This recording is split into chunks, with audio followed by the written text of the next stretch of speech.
El heredero oscuro, de C.S. Pacat. Capítulo 48. Will aterrizó en el corazón de la tormenta. Cegado por la creciente oscuridad, golpeó con el pie el cadáver de Howell y estuvo a punto de caerse. Movió la antorcha y no alumbró nada. Las sombras lo rodeaban, extinguiendo toda luz. La arremolinada densidad del aire le provocaba arcadas. Se obligó a mantener los labios bien cerrados, temiendo instintivamente contagiarse de aquella miasma en movimiento, aunque ésta lo ignoraba y pasaba junto a él como un arroyo sobre una roca. Se tambaleó hacia ella, hacia el espeso limo en el que se agitaban las desconocidas siluetas de los muertos.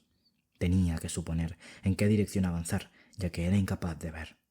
Y tenía que moverse con rapidez antes de que los muertos derrotaran a Violet y poseyeran a sus amigos. Pero apenas había dado 3 pasos cuando la caverna se despejó de repente. El enjambre de retornados se desvaneció hacia arriba, como si se hubieran dado cuenta a la vez de que no tenían que seguir los túneles, sino elevarse y atravesar la roca. Levantó la antorcha. La cámara que reveló estaba vacía. Las escultóricas figuras inmóviles cuyas hileras atravesaban la caverna habían desaparecido, transformadas en las sombras que lo habían rodeado. Lo único que quedaba de sus cuerpos era el polvo, una ceniza gris bajo sus pies, que hacía que pareciera que caminaba por la arena, como si la caverna fuera una playa a medianoche. Y entonces lo que había bajo sus pies cambió. Entre el polvo vio un casco romano, con placas para las mejillas. El tiempo había grisado el bronce y podrido el resto de decoraciones. Dio otro paso y vio la cota de malla de un cruzado, las pesadas grebas de un caballero, la cimera de un conquistador, el emblema de la estrella de los siervos, como si incluso ellos hubieran caído en la tentación, porque aquellos eran los restos de los que habían acudido allí buscando poder. Rodeó los primeros que encontró, pero pronto tuvo que bandearlos, ya que los restos se amontonaban como si algunos hubieran conseguido llegar más lejos que otros, quizá porque eran más resistentes a la fuerza letal que emanaba aquel lugar. Cuanto más se acercaba, menos armaduras modernas encontraba, pues solo los del mundo antiguo habían sabido lo que había en el interior del palacio. Después de un rato, los restos empezaron a espaciarse de nuevo, como si pocos hubieran conseguido llegar tan lejos.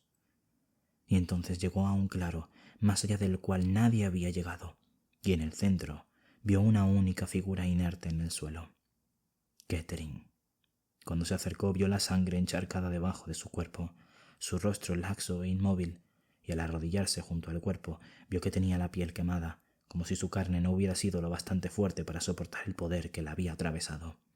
Kettering había conseguido llegar a la fosa, se había arrastrado hasta allí sobre los cuerpos y con su último aliento había tomado el cayado y había liberado al ejército. Y había muerto por ello, con el cayado aferrado en la mano.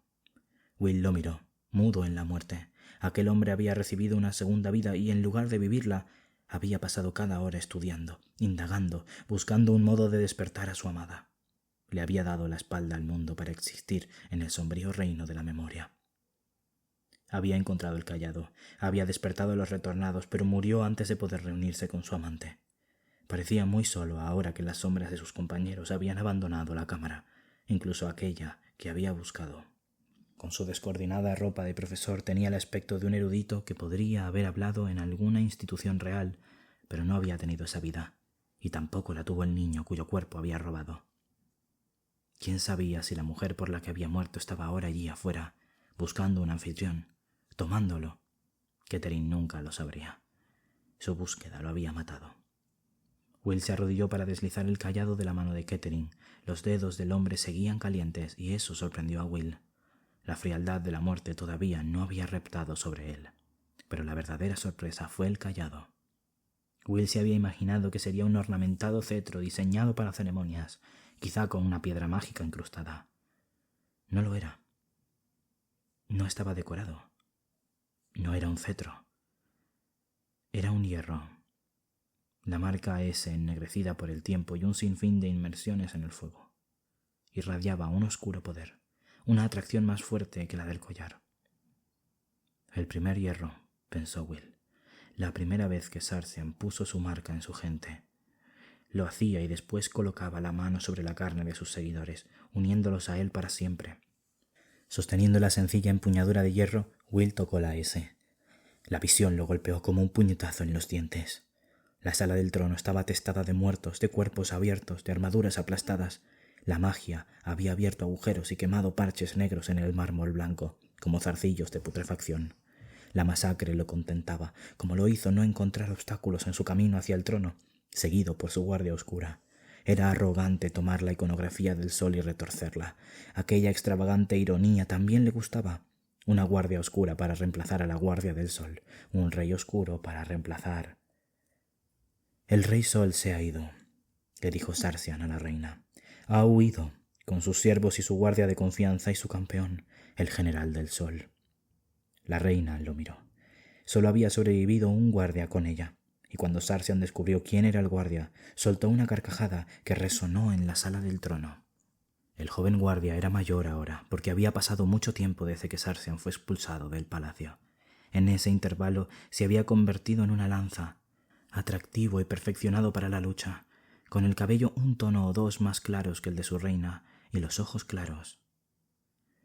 «Ha pasado mucho tiempo desde que nos entretuvimos bajo el sol, Visander», dijo Sarsian, porque el último defensor de la reina era el mismo guardia que lo había liberado de su mazmorra.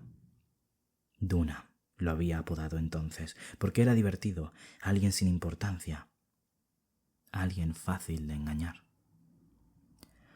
«Tú los mataste», estaba diciendo Visander. Temblaba. «Yo confiaba en ti y tú...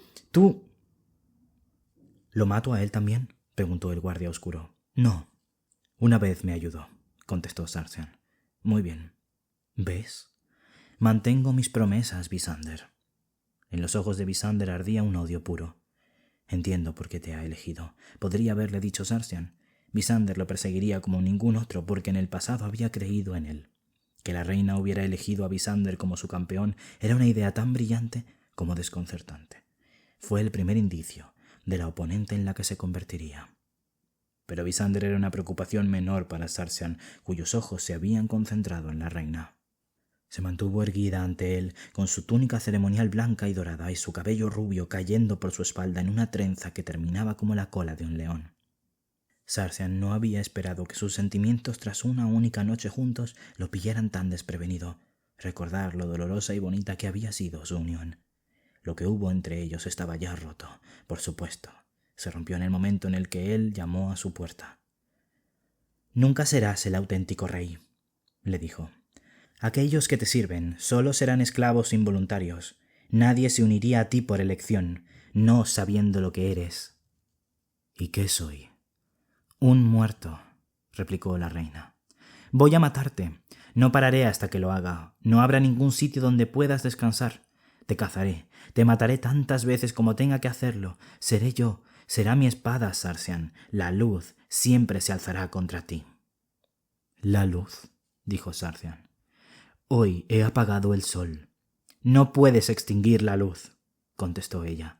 «Incluso en la noche más oscura hay una estrella». Will gimió y volvió en sí. Cyprian estaba ante él, blandiendo una espada.